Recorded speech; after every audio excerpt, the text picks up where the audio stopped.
नमस्कार साथियों, मैं दिनेश सिंह आप सबका अपने चैनल पर स्वागत करता हूं। अगर आप सभी मेरे चैनल पर नए हैं तो कृपया चैनल को सब्सक्राइब कर लें और बेल आइकन दबा लें। तो चलिए देखते हैं आज के अति महत्वपूर्ण प्रश्नों की अगली श्रृंखला। इसके साथ ही आप अपने साथ एक पेपर पेन ले लीजिए और प्रश्नों के जवाब लगाते चलिए। और वीडियो के अंत में आप ज़रूर कमेंट कीजिएगा कि आपके कितने क्वेश्चन सही हुए। तो चलिए देखते हैं आज के प्रश्न। पहला प्रश्न है, किस वर्ष में विशेष ओलंपिक इंडिया की स्थापना की गई? पहला ऑप्शन है 1927, दूसरा ऑप्शन है 1957, तीसरा ऑप्शन है 1987 और चौथा ऑप्शन है सन 2000। इस प्रश्न का सही जवाब है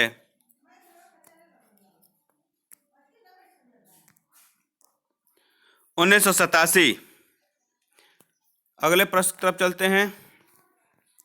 प्रश्न संख्या 2, किस वर्ष में विशेष ओलंपिक इंडिया का नाम बदलकर विशेष ओलंपिक भारत रखा गया? पहला ऑप्शन है सन 2000 में, दूसरा ऑप्शन है सन 2001 में, तीसरा ऑप्शन है सन 2002 में और चौथा ऑप्शन है सन 2003 में।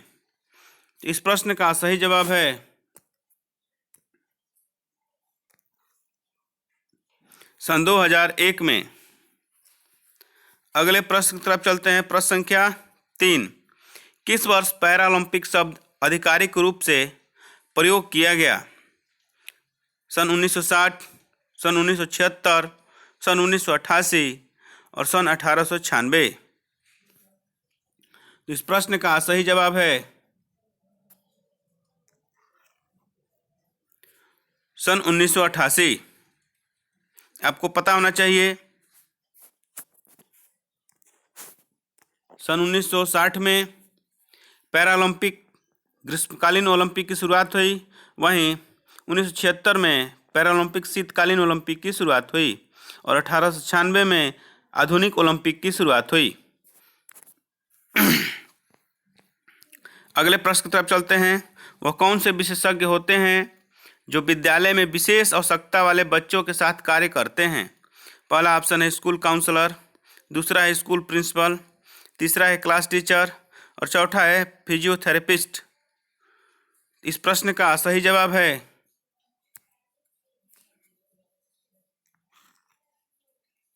School counsellor. अगर इस प्रश्न का विकल्प दिया होता एक से अधिक तो यहाँ पर स्कूल प्रिंसिपल और क्लास टीचर भी हो सकते थे। अगले प्रश्न की तरफ चलते हैं। प्रश्न संख्या 5, प्रथम शीतकालीन पैरालंपिक खेल कब आयोजित किए गए? सन 1896, सन 1900, सन 1960, सन 1976। इसके पहले वाले प्रश्न में मैं बता भी चुका हूँ कि शीतकालीन पैरालंपिक खेलों की शुरुआत कब से हुई। इस प्रश्न का सही जवाब है 1976। अगले प्रश्न की तरफ चलते हैं। प्रश्न संख्या 6, किसका संबंध विशेष आवश्यकता वाले गतिशीलता व सकलगामक कौशलों से होता है? पहला ऑप्शन है माता पिता, दूसरा ऑप्शन है स्कूल काउंसलर, तीसरा ऑप्शन है फिजियोथेरेपिस्ट और चौथा ऑप्शन है स्कूल प्रिंसिपल। इस प्रश्न का सही जवाब है फिजियोथेरेपिस्ट। जब बात आती है गतिशीलता और सकलगामक कौशलों की तो वहाँ पर फिजियोथेरेपिस्ट का ही बच्चों से ज़्यादा संबंध रहता है। अगले प्रश्न की तरफ चलते हैं। प्रश्न संख्या 7, किस प्रकार के शिक्षा में विशिष्ट आवश्यकता वाले विद्यार्थी गैर विशिष्ट आवश्यकता वाले विद्यार्थियों के साथ अधिकतर समय व्यतीत करते हैं? पहला ऑप्शन है प्रौढ़ शिक्षा, दूसरा ऑप्शन है समावेशी शिक्षा, तीसरा ऑप्शन है कार्य शिक्षा और चौथा ऑप्शन है उपरोक्त में से कोई नहीं। इस प्रश्न का सही जवाब है समावेशी शिक्षा। अगले प्रश्न की तरफ चलते हैं। प्रश्न संख्या 8, विशेष ओलंपिक के तहत भारत कब से विभिन्न खेलों में राष्ट्रीय खेलों का आयोजन कर रहा है? पहला ऑप्शन है सन 1927 से, सन 2001 से, सन 2002 से, उपरोक्त में से कोई नहीं। तो इस प्रश्न का सही जवाब है 2002 2 से।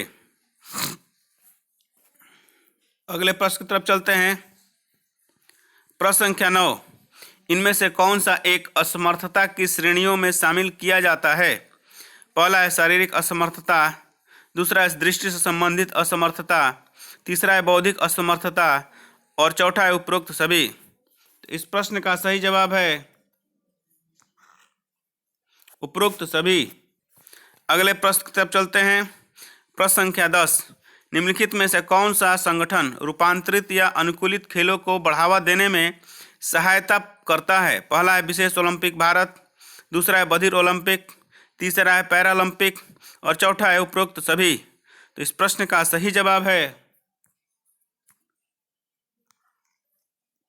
उपरोक्त सभी। प्रश्न संख्या 11, प्रथम बधिर ओलंपिक कब आयोजित किए गए? सन 1920 में, सन 1924 में, सन 1928 में और सन 1932 में। तो इस प्रश्न का सही जवाब है सन 1924 में। अगले प्रश्न की तरफ चलते हैं। प्रश्न संख्या 12, अंतर्राष्ट्रीय पैरालंपिक समिति का मुख्यालय कहाँ पर स्थित है? पहला ऑप्शन है डसलडोर्फ, दूसरा ऑप्शन है लंदन, तीसरा ऑप्शन है बान और चौथा ऑप्शन है पेरिस।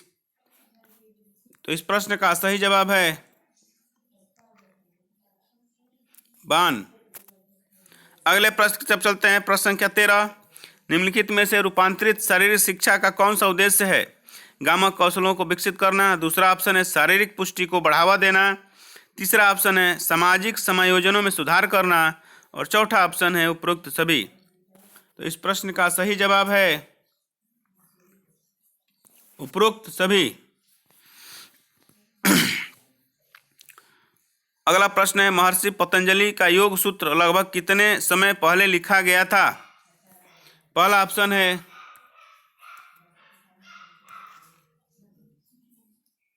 147 ईसा पूर्व, दूसरा ऑप्शन है 776 ईसा पूर्व और तीसरा ऑप्शन है 794 ईसा पूर्व और 394 ईसा पूर्व और चौथा ऑप्शन उपरोक्त में से कोई नहीं। तो इस प्रश्न का सही जवाब है महर्षि पतंजलि का योग सूत्र लगभग 147 ईसा पूर्व लिखा गया था। अगले प्रश्न की तरफ चलते हैं। प्रश्न संख्या 15, योग चित्तवृत्त निरोध है, यह किसकी परिभाषा है? पहला ऑप्शन है पतंजलि, दूसरा ऑप्शन है वेद व्यास, तीसरा ऑप्शन है डॉक्टर संपूर्णानंद और चौथा ऑप्शन है भगवान श्री कृष्ण। तो इस प्रश्न का सही जवाब है पतंजलि।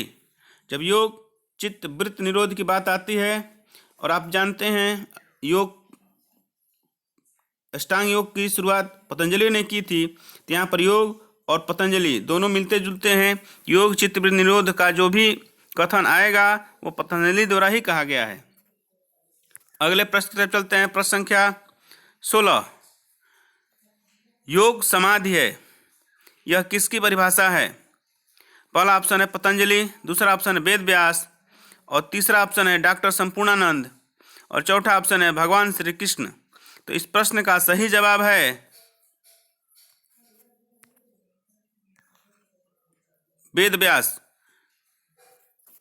अगले प्रश्न की तरफ चलते हैं। प्रश्न संख्या 17, योग आध्यात्मिक कामधेनु है, यह किसकी परिभाषा है? पहला ऑप्शन है डॉक्टर संपूर्णानंद, दूसरा ऑप्शन है भगवान श्री कृष्ण, तीसरा ऑप्शन है आगम और चौथा ऑप्शन है पतंजलि। तो इस प्रश्न का सही जवाब है डॉक्टर संपूर्णानंद। यानी योग आध्यात्मिक कामधेनु वाली बात डॉक्टर संपूर्णानंद द्वारा कही गई। अगले प्रश्न की तरफ चलते हैं। प्रश्न संख्या 18, योग कर्मसु कौशलम, यह किसकी परिभाषा है? पहला ऑप्शन है पतंजलि, दूसरा ऑप्शन है वेद व्यास, तीसरा ऑप्शन है डॉक्टर संपूर्णानंद और चौथा ऑप्शन है भगवान श्री कृष्ण। तो इस प्रश्न का सही जवाब है भगवान श्री कृष्ण। आप यहाँ पर देखिएगा योग कर्मसु यहाँ पर क है और भगवान यहाँ कृष्ण में भी क है।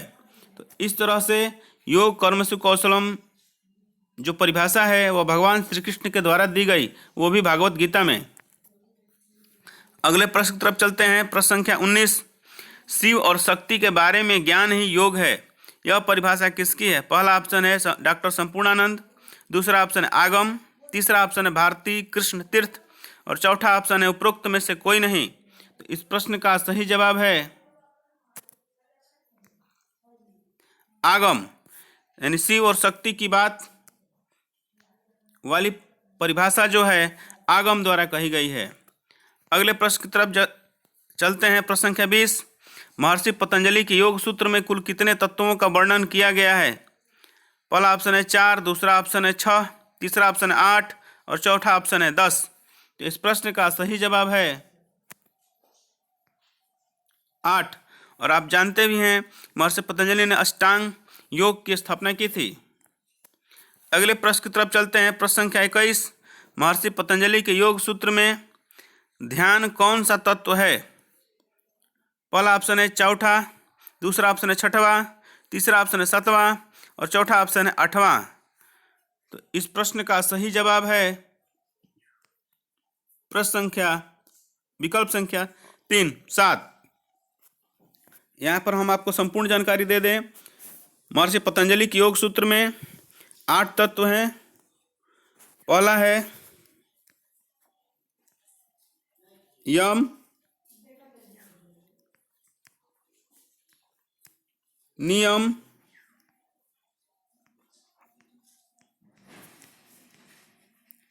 आसन,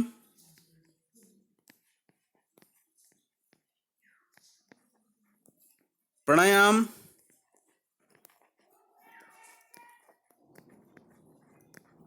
प्रत्याहार,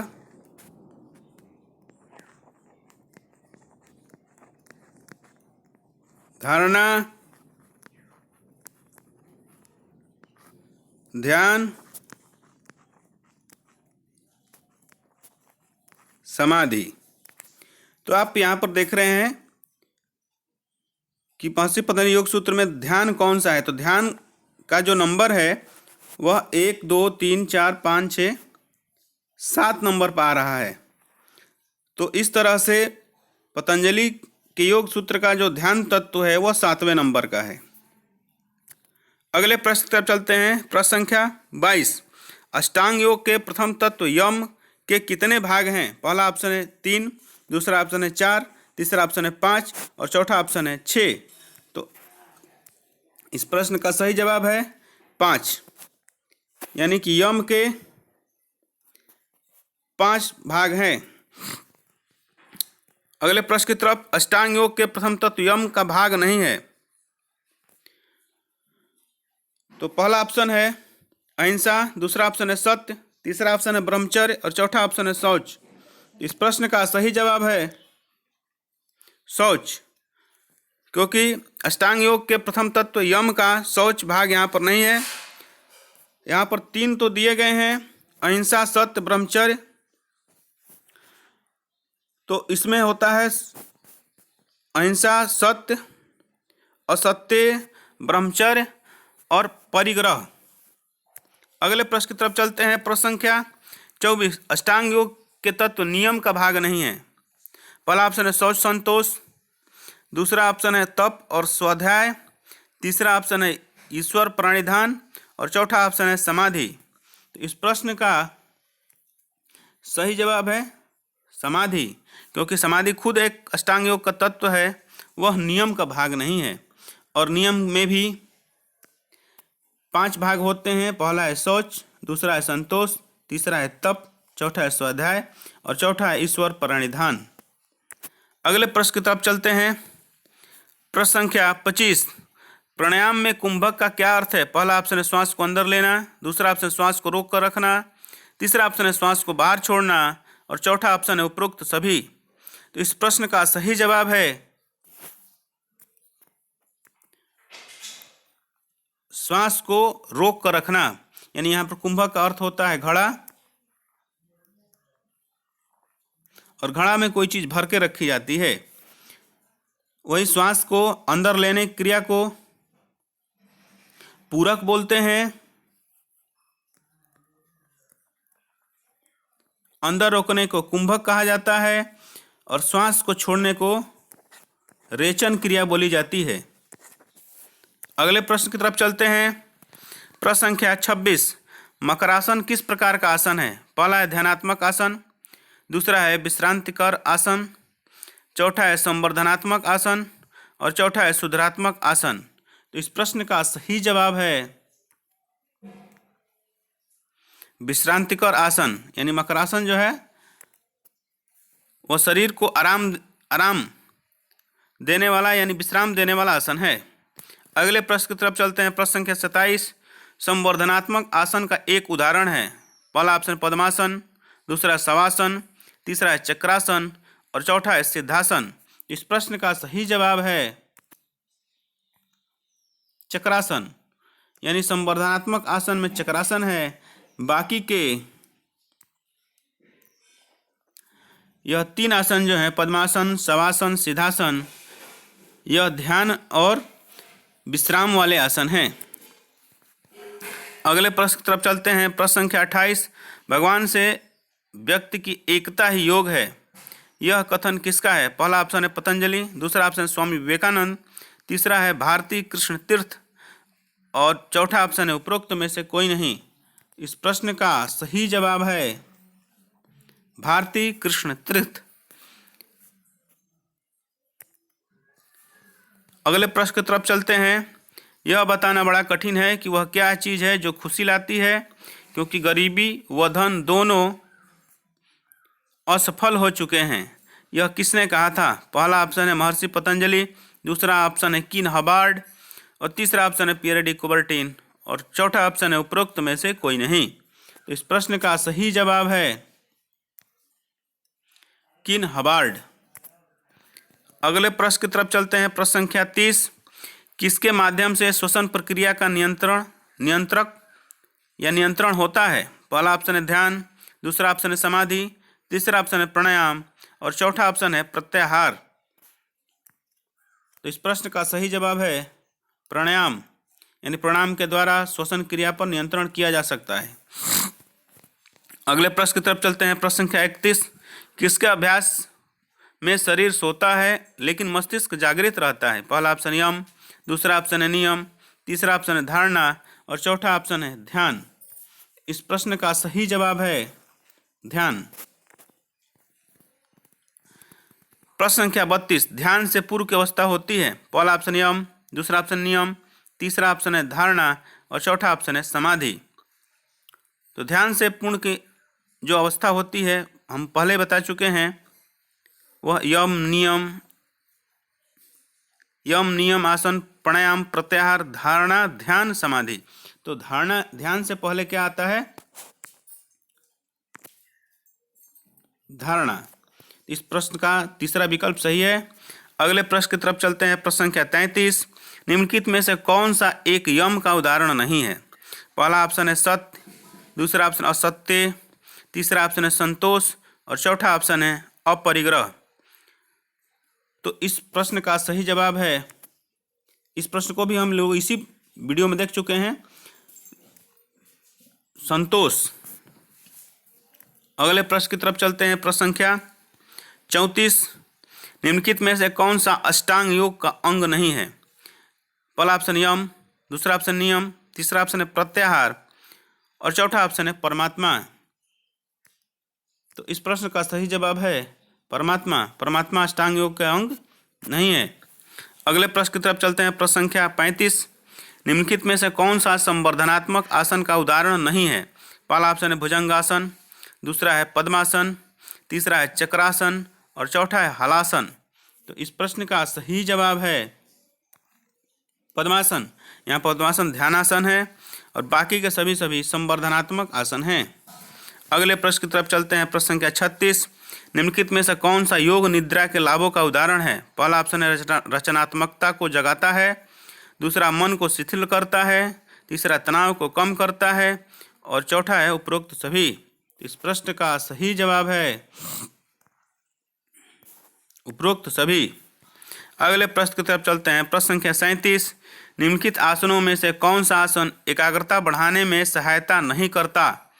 पहला ऑप्शन है सुखासन, दूसरा ऑप्शन है तड़ासन, तीसरा ऑप्शन है चक्रासन और चौथा ऑप्शन है पद्मासन। तो यहाँ पर एकाग्रता बढ़ाने वाले 3 आसन हैं और एक आसन संवर्धनात्मक है, यानी वो चक्रासन है। तो इस प्रश्न का सही विकल्प है चक्रासन। अगले प्रश्न की तरफ चलते हैं, प्रश्न संख्या 38, और यह इस श्रृंखला का अंतिम प्रश्न है, यानी अंतर्राष्ट्रीय योग दिवस की शुरुआत कब से हुई। तो पहला ऑप्शन है 2014, तीसरा ऑप्शन 2015, तीसरा ऑप्शन है 2016 और चौथा ऑप्शन है 2017। तो इस प्रश्न का सही जवाब है 2015, यानी 21 जून 2015 को अंतर्राष्ट्रीय योग दिवस की स्थापना हुई थी। तभी से प्रत्येक वर्ष 21 जून को अंतर्राष्ट्रीय योग दिवस मनाया जाता है। तो आपको वीडियो कैसा लगा? अगर वीडियो अच्छा लगा हो तो वीडियो को लाइक करें और दूसरों को शेयर कर दें। अगर आपने प्रश्नों के जवाब दिए हैं तो कमेंट करना ना भूलें कि आपके कितने क्वेश्चन सही हुए। धन्यवाद।